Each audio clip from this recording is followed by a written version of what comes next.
Salut à tous, on se retrouve pour une vidéo concernant le Barça et donc son mercato. Parce que oui, le mercato n'est toujours pas fini et malgré le fait est que le Barça réussit pas mal de très gros coups, on s'apprête à en vivre d'autres et c'est ça qui est assez dingue.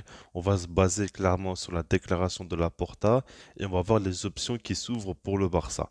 Alors la déclaration est simple, Laporta a tout simplement fait comprendre que le mercato n'est pas fini, qu'il ne veut pas citer de nom mais que d'autres recrues risquent d'arriver. Donc du coup, on va rester très sérieux, très concentré. On va voir un petit peu qui pourrait venir au Barça. Alors je pense qu'il n'y a pas trop de surprises pour les latéraux. Déjà côté gauche, c'est très clairement Marcos Alonso qui va arriver. Pour moi, c'est qu'une question de temps. Il faut savoir que le Barça doit encore lever un levier économique. Il y a pas mal de ventes qui sont en cours par rapport à des joueurs. Donc du coup, je pense que le Barça attend vraiment d'avancer par rapport à tout ça.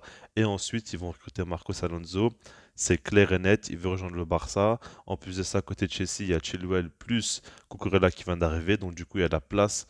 Enfin, il n'y a plus de place à Chelsea, mais du coup, il y a de la place au Barça. Quand tu vois le niveau de Jordi Alba, tu te dis clairement qu'il doit signer. Il n'y a pas de souci. Maintenant, par rapport au poste de latéral droit, j'ai sorti une vidéo où je vous ai parlé de Bellerin. Parce que oui, c'est la tendance actuelle. Après, ça peut être un autre joueur. On verra. En tout cas, le Barça cherche activement un latéral droit. On avait déjà parlé aussi d'un petit brésilien qui joue au Shakhtar. Mais voilà, après on verra comment ça va évoluer. En tout cas, le Barça cherche un latéral droit. La cible prioritaire pour l'instant, c'est Bellerin. On verra comment ça va se goupiller, tout simplement. Et puis, pour terminer, on a Bernardo Silva. Bien évidemment, je vous apprends rien en vous parlant de ce joueur. Ça avance de plus en plus. Négociation en cours entre le Barça et City. C'est très chaud. On voit que le joueur fait des messages un peu comme des messages d'adieu, tout simplement. Il nous fait comprendre qu'il a passé de belles choses à City, mais qu'il veut partir, que si jamais il reste, il a fait des déclarations comme quoi si jamais il reste, bah, il se donnera à 100%, mais voilà, si jamais il doit partir, il partira. Guardiola aussi a dit à peu près la même chose. Il y a beaucoup d'amour entre les deux, beaucoup de respect, mais on sent que c'est la fin. On voit même qu'il n'est pas titulaire en première ligue. Gundogan joue à sa place. On comprend très clairement qu'il est en train de quitter ce club et qu'il va rejoindre le Barça. Pour moi, c'est une question de temps aussi, mais j'y crois très fortement. Maintenant, du coup, la question qu'on peut se poser, c'est est-ce que le mercato du Barça se termine là-dessus? Donc, deux nouveaux latéral, je sais pas trop comment on dit, je pense qu'on dit de latéraux quand même, et Bernardo Silva, ou est-ce qu'il pourrait même avoir un autre coup? C'est ce qu'on va essayer de comprendre maintenant, et honnêtement, je pense que la vraie réponse est oui, je pense que c'est ce que le Barça veut faire, donc Marcos Alonso, certainement Bellerin, plus Bernardo Silva, mais je me dis que avec les échanges, il se peut qu'il y ait une folie qui arrive. Là, il n'y a pas d'infos. Je donne que mon ressenti à moi. Mais par exemple, il y a le fait est déjà que Frenkie de Jong est sur le départ. Bon, au final, il se peut fortement qu'il reste. C'est compliqué à dire. Par exemple, Gérard Romero nous dit qu'il est persuadé qu'il va quitter le club.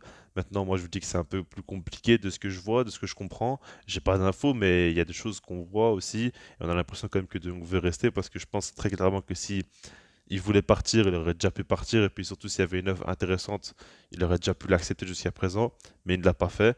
Alors peut-être que le club cité ne l'intéresse pas, mais moi je me dis que Chelsea c'est peut-être une possibilité pour lui, et De Jong pourrait nous apporter un échange fou. Si le Barça négocie bien, si jamais tu perds De Jong, il faut frapper un grand coup. Alors vous me direz que Bernardo Silva c'est déjà un très gros coup, et je vous répondrai oui.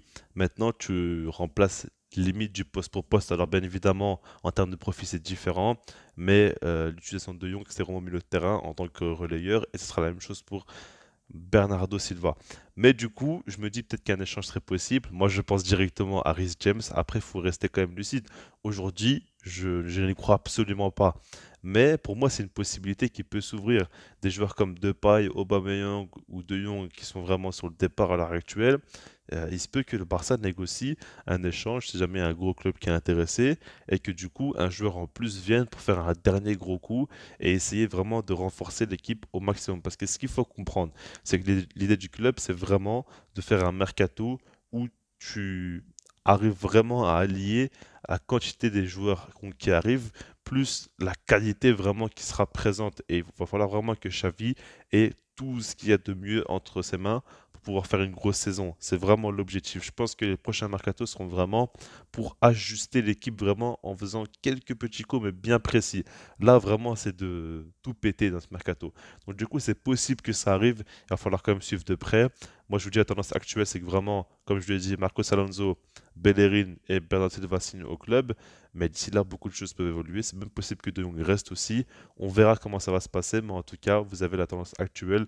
Je vous referai peut-être d'autres vidéos si jamais il y a beaucoup de mouvements. En tout cas, voilà, dites-moi vous ce que vous en pensez par rapport à tout ça. Et puis sinon, moi, je vous dis peace.